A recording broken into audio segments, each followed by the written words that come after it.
June 29th, 2016, our lives changed forever.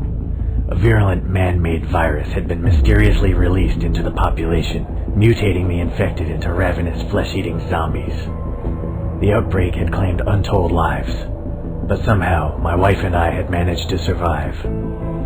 We escaped the carnage of the cities by driving deep into the countryside, hoping to find relative safety at our parents' farm.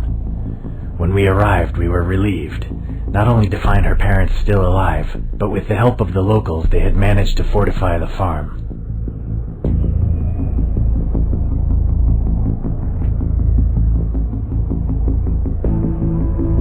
The granary held enough grain to feed us for months, and we had plenty of ammunition. It seemed as though we could survive here almost indefinitely.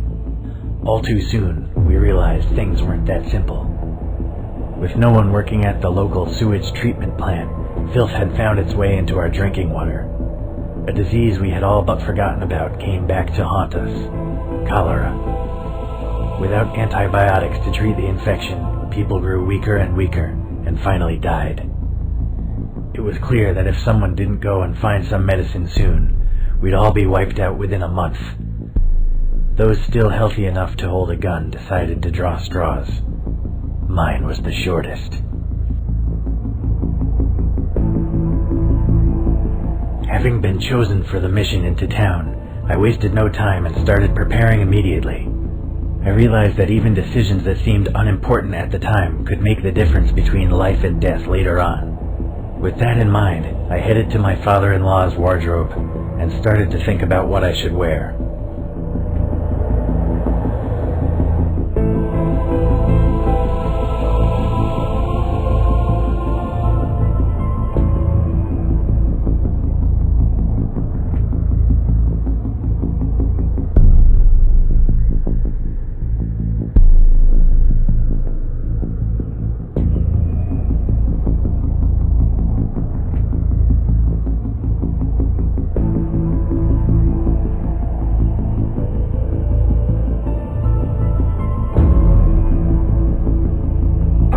Wear the old man's combat fatigues. I hoped it would make me much harder to spot. I knew that I was heading straight into a meat grinder.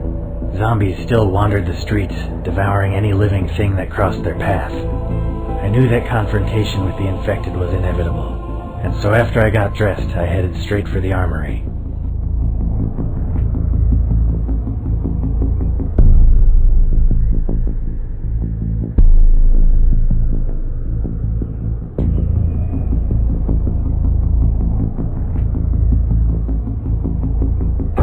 The shotgun, realizing it was easy to use and powerful at both close and medium range.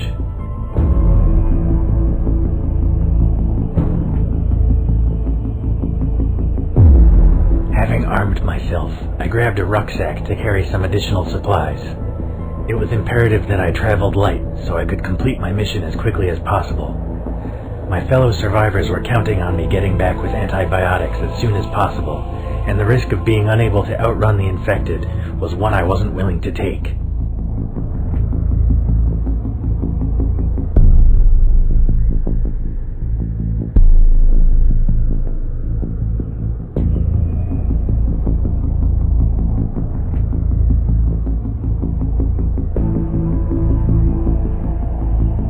Both a useful tool and a deadly weapon, the crowbar seemed like the obvious choice. I was almost ready to leave the safety of the compound. For the first time since arriving, I felt truly afraid. I knew that I may never return from this mission, but if I didn't go, what little remained of my family would be wiped out. I knew my wife was sick, and unless I got her the medicine soon, after all we'd been through, I couldn't let it end like this.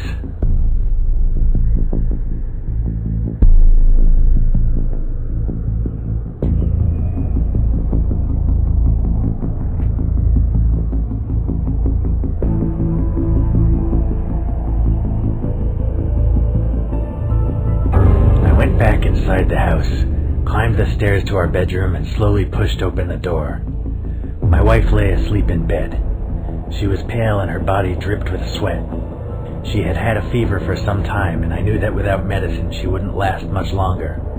I leant over and kissed her gently on the forehead, whispered, "Goodbye, my love," and then silently left the room. As I walked back down the stairs, I swore to myself that I would find the antibiotics she needed or die trying. I took a deep breath and stepped out of the compound into the wasteland beyond. I heard the gate swinging closed, followed by the unmistakable sound of it being securely locked behind me. I started walking and didn't look back. As I began my journey, I realized that I had quite a way to go, and I considered finding alternative transportation.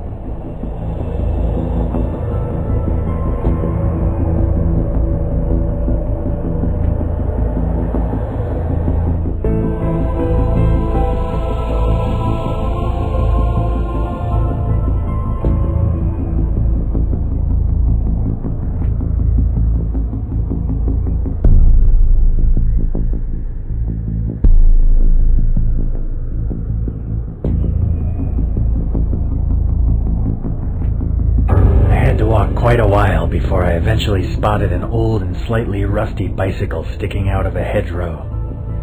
It wasn't in very good shape, but it was about rideable, and still a hell of a lot quicker than walking. Unfortunately, just before I reached the outskirts of town, the chain snapped. I would have to continue on foot, but at least I saved myself a lot of time and effort.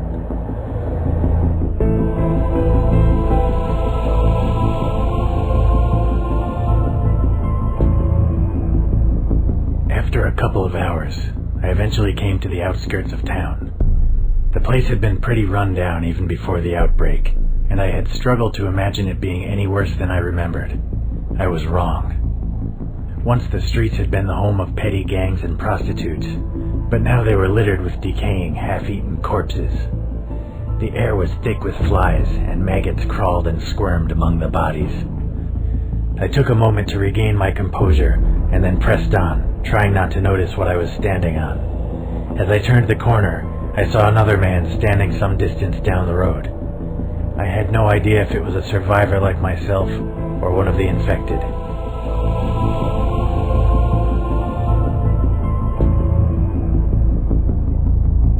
I was convinced that the man was infected, and since he hadn't seen me, I had time to get in close.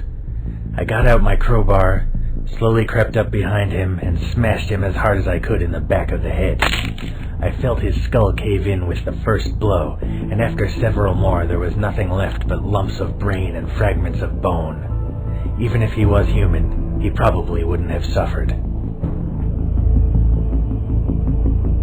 Having dealt with the situation, I continued on down the street towards a small chemist. To my relief and surprise, the building didn't show any outward signs of having been looted.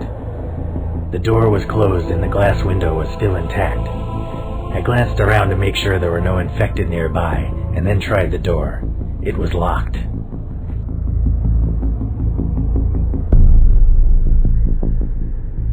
I took out the crowbar and wedged it between the door and the frame. With a little bit of effort, I was able to lever the door open, allowing only a brief cracking noise to give away my position. As I entered the building and looked around, I realized that the antibiotics I so desperately needed would be kept in the back of the shop, so I carefully made my way towards the counter. Just in front of it, I noticed a body wearing what appeared to be a white lab coat. It was probably the chemist. From the blood stain and bullet hole in his back, I surmised that he had been shot to death.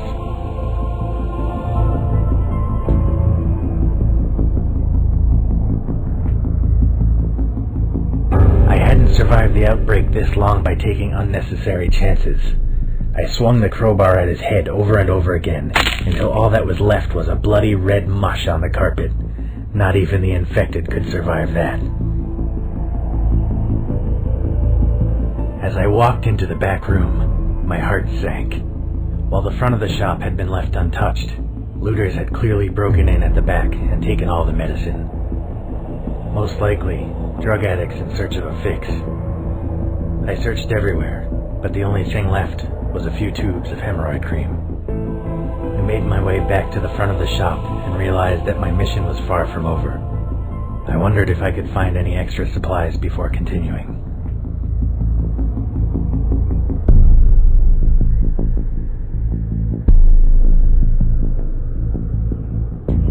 I realized that a place like this probably sold some basic first aid kits and equipment. It didn't take long to find what I was after. I put it in my backpack and then headed back outside. I pressed on towards the local mall. It was the only other place in town that I knew for sure had a pharmacy. There may have been other places, but I didn't know where they were, and didn't want to risk getting eaten alive while looking for something that might not exist. As the mall finally came into view, I felt a strange mix of relief and horror. I was now close to my goal, but it seemed that the last few hundred yards would pose an almost insurmountable problem. The plaza in front of the building was infested with zombies, idly wandering in circles and occasionally bumping into each other. As I wondered what to do next, the wind suddenly changed direction, carrying my scent toward the pack of infected. In near perfect unison, the infected sniffed the air and turned to stare directly at me. A split second later, they charged.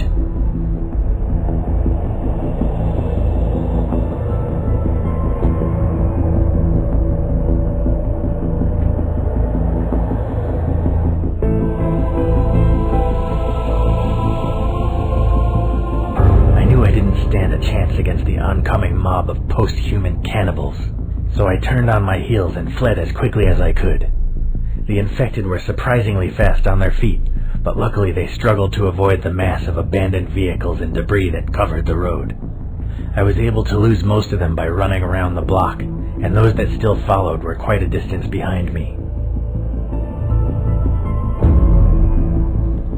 As I returned to the plaza, I realized that not many of the zombies had chased me as I had originally thought.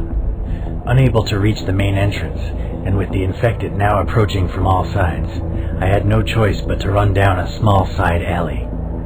There was still a single doorway into the mall, and luckily it was still unlocked.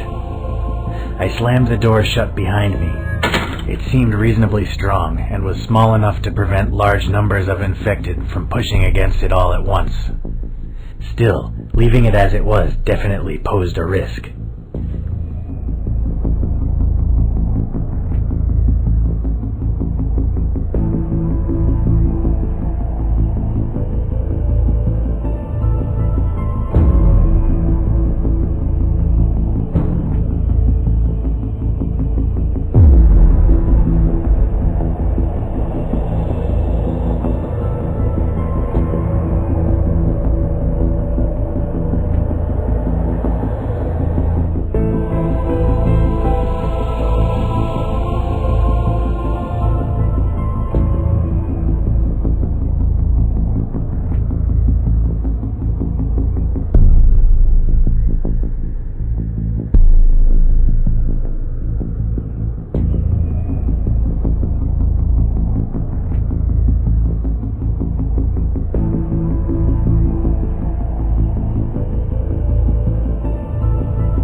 Closed the bolts on the door and then quickly looked around for something to barricade it.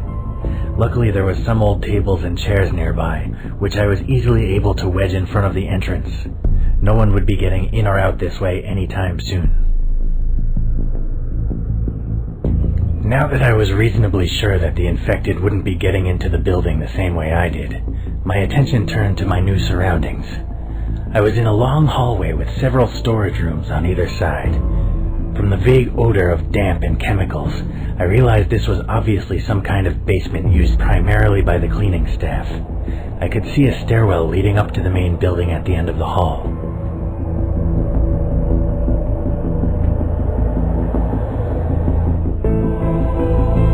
I carefully explored the various side rooms, making sure that none of the infected had made a home here. Fortunately, this part of the building was empty, but I soon realized that some of the rooms posed a serious problem for security. Several of the windows had been smashed in the chaos following the outbreak. Since I didn't have the time or resources to block up every one, I instead closed all the interior doors and wedged chairs under the handles. I climbed the flight of stairs to the ground floor and then headed through a small doorway into the main building. The mall was eerily quiet, and despite my best efforts to keep a low profile, every footstep seemed to echo throughout the entire building. The shutters on most stores had been closed, presumably in an attempt to keep the infected from roaming freely.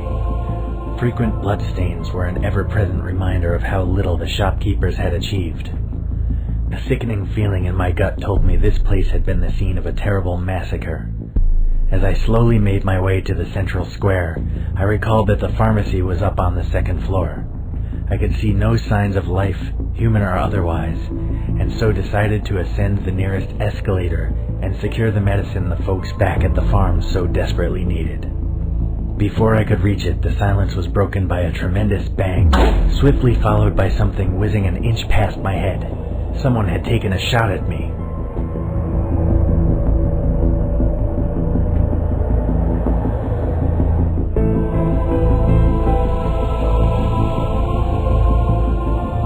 I immediately dove for the nearest pillar as several more bullets were fired. Amazingly, I wasn't hit. The pillar offered temporary respite from my assailants, but it would only be a matter of time before they outflanked me. I couldn't see them, but I could hear them maneuvering on the floor above. I had to act fast if I was to have any chance of survival.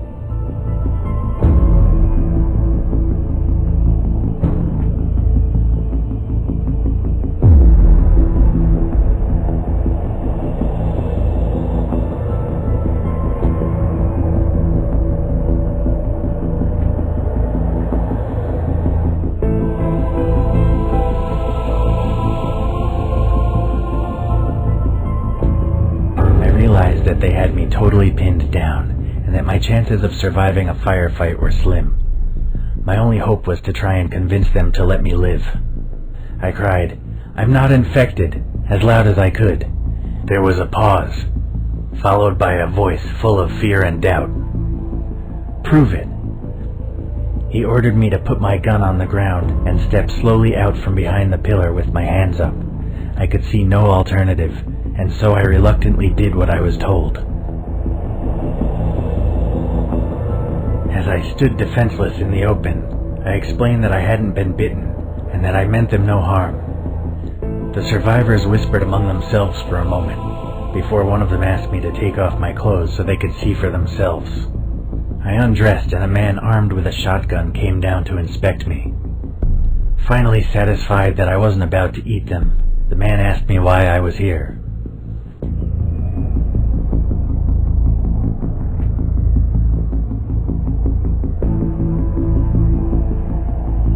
I decided it was best if I told the survivors the truth from the beginning. They'd probably find out sooner or later anyway. As I put my clothes back on and picked up my equipment, I explained all about the fortified farm, the disease that plagued my family, and my quest for antibiotics. They seemed impressed by my bravery and allowed me to join them on the second floor. As I climbed the escalator, I realized just how wise my decision to surrender had been. There were at least 20 survivors in the building, with over half of them armed with shotguns or rifles. The rest had an assortment of vicious-looking melee weapons. As soon as I reached the top, I was directed toward their leader, a tall and muscular African-American who introduced himself as Ox. Ox told me that if I wanted his help and protection, or at least to be allowed to roam his mall freely, I had to earn it. Apparently there was no longer any power in the mall, and he wanted someone to head down to the basement and turn on the generator. The last man he sent never came back.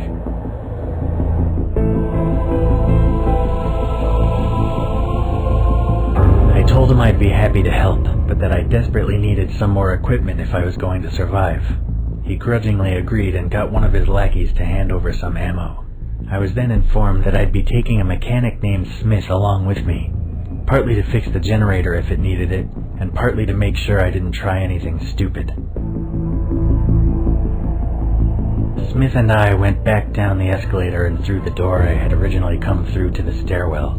We headed back down, and then Smith pointed out another doorway hidden under the stairs that I hadn't noticed before.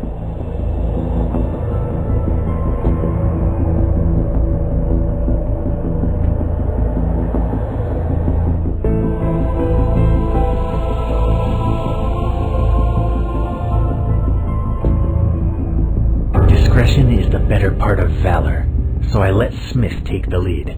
If this place was as dangerous as Ox made out, I didn't want to be at the front. On the other side of the door it was pitch black. If there were any windows, they were small, and the curtains or blinds were closed. We listened carefully for any signs of the infected, but heard nothing.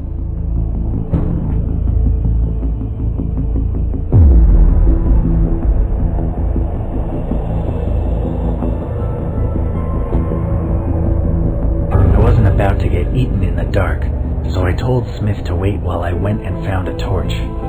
The rest of the area had been a storeroom after all, so I hoped there might just be a torch tucked away somewhere. I was in luck. The torch was small, but it offered enough illumination for us to see our way to the generator. We reached the generator. Smith promptly pulled a lever and pressed a few buttons. Apparently getting the thing up and running was as simple as that, because it immediately sprang to life. The lights in the room flashed and came on, and just in time. Our activities had disturbed a small group of infected who had been lurking in a side room, and they were now rushing toward us. I opened fire and was easily able to gun the bastards down. I breathed a sigh of relief and turned to Smith, but to my horror he was lying on the floor, bleeding heavily. In the confusion I had accidentally shot him in the leg.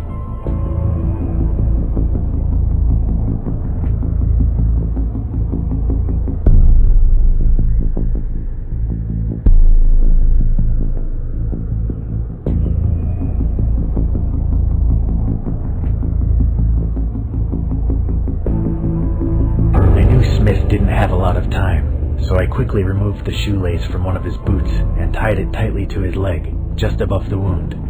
It wasn't much, but it seemed to slow the bleeding. I helped him to his feet, and we headed back to the group. When we reached the stairwell, we were greeted by a terrifying noise. All the gunfire earlier, and now the bright lights of the mall, had attracted a large group of infected who were trying to get in any way they could. Luckily, I had securely barricaded this area when I first entered the building. It wouldn't hold them for long, but it brought us enough time to get back to the group. By the time we got back to the group, they were already celebrating. Now the power was back on and they were focused on making the most of it while it lasted. Several had gotten one of the coffee shops up and running and were busy preparing hot food and drinks. Others were setting up a games console to entertain themselves while not on guard duty. Knowing about the threat from downstairs, it wasn't particularly reassuring. Smith had lost a lot of blood and was barely conscious when we arrived. Once I told them he had been shot, not bitten, Ox ordered some of the few women among the survivors to take care of him. There was no time to relax. The infected would be inside very soon, and if we weren't prepared, we'd be overrun in minutes. Before I could even finish explaining the situation, Ox was barking orders at his men, getting them into the best position to deal with the threat. They were only just in time. Suddenly, the basement door burst open, and a seemingly unstoppable horde of infected zombies charged through. The first wave was gunned down before they reached the escalator, but more and more of them just kept on coming. Every gun in the building was blazing while survivors armed with clubs and axes struggled to keep the tide of monsters from climbing the stairs. I had no idea if we'd be able to fight them off or not.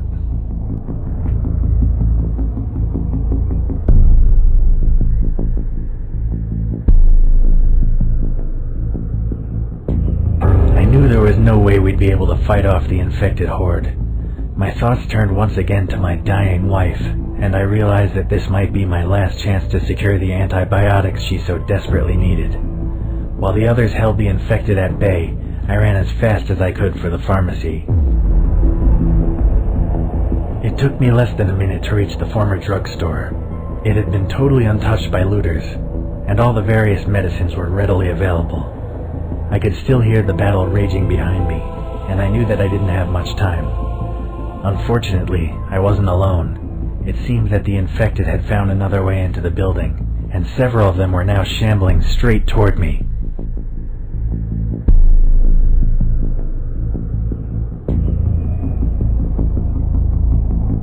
I didn't have any more time, so I once again ran for my life.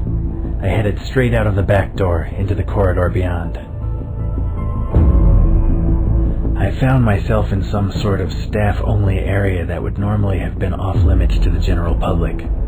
There were corridors leading to various offices and storage areas behind the back of the shops, but I had no time for sightseeing. I followed the signs and headed straight for the stairs. As I turned a corner, I heard a scream and the sounds of a struggle. One of the female survivors had also tried to make an escape, but had been ambushed by one of the infected. She had dropped her pistol and was now struggling to keep the monster from biting her.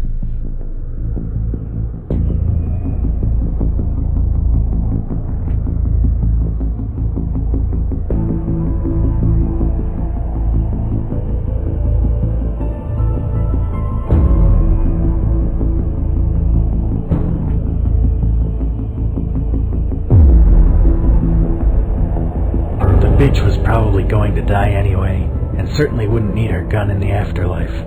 I picked up the pistol and then left her to her fate. As I reached the stairwell, I became all too aware that the sound of gunfire, a constant companion for the last few minutes, had suddenly stopped. Had the survivors fought off the infected, or had they all been wiped out? I had no way of knowing either way.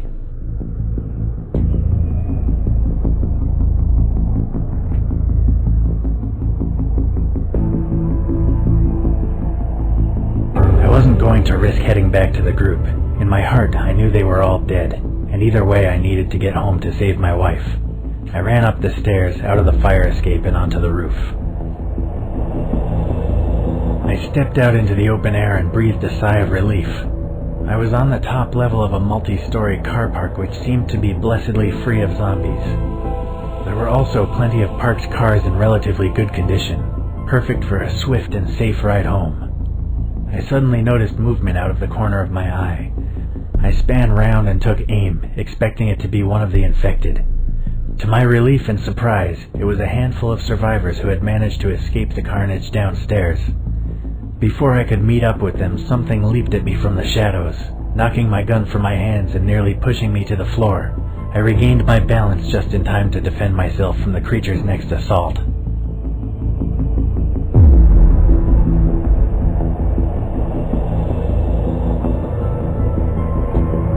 The zombie ran forward. I grabbed it by the neck with both hands.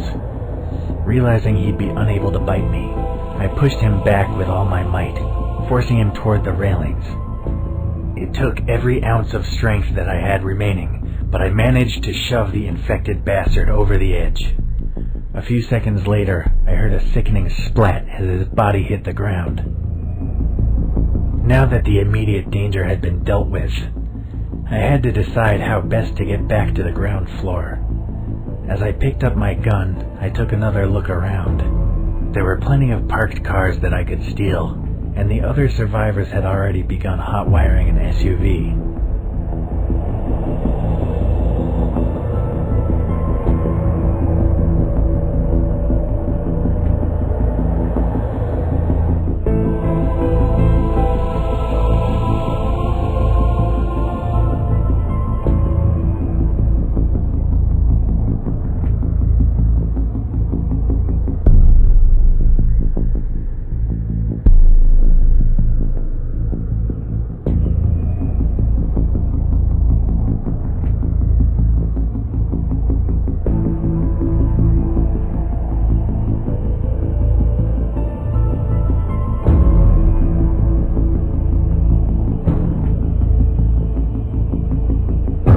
smashed the back window on one of the healthier-looking cars and crawled inside.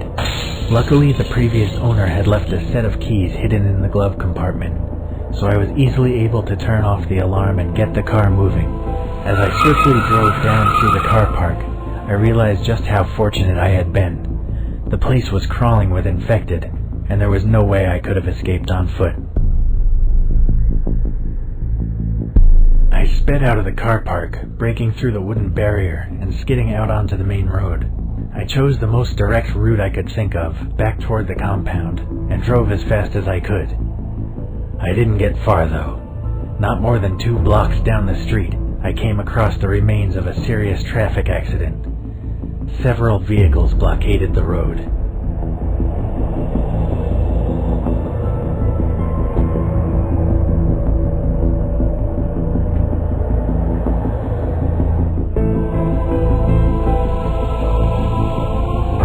That getting out of the car unnecessarily could easily prove fatal. I slowed down to a safe speed and gently pushed the other cars out of the way. As I expected, the previous owners had not bothered to put the brakes on before abandoning their vehicles, so it was relatively easy to move them. It took a few minutes of careful maneuvering and seriously dented the front of my ride, but I was eventually able to clear a path. As I looked down the road ahead of me, I realized that making my escape might not be as easy as I first thought. A huge mob of infected assembled on the street ahead.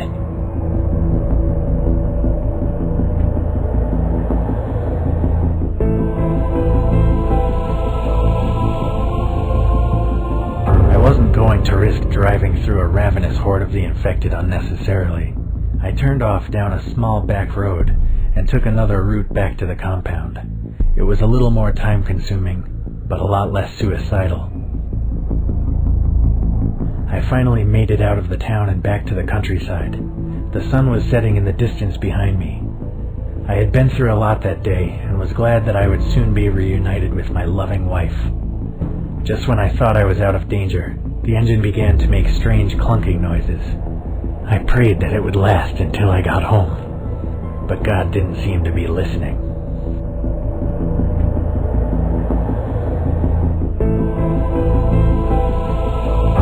I had no hope of fixing the problem, and it was far too dangerous to waste time trying.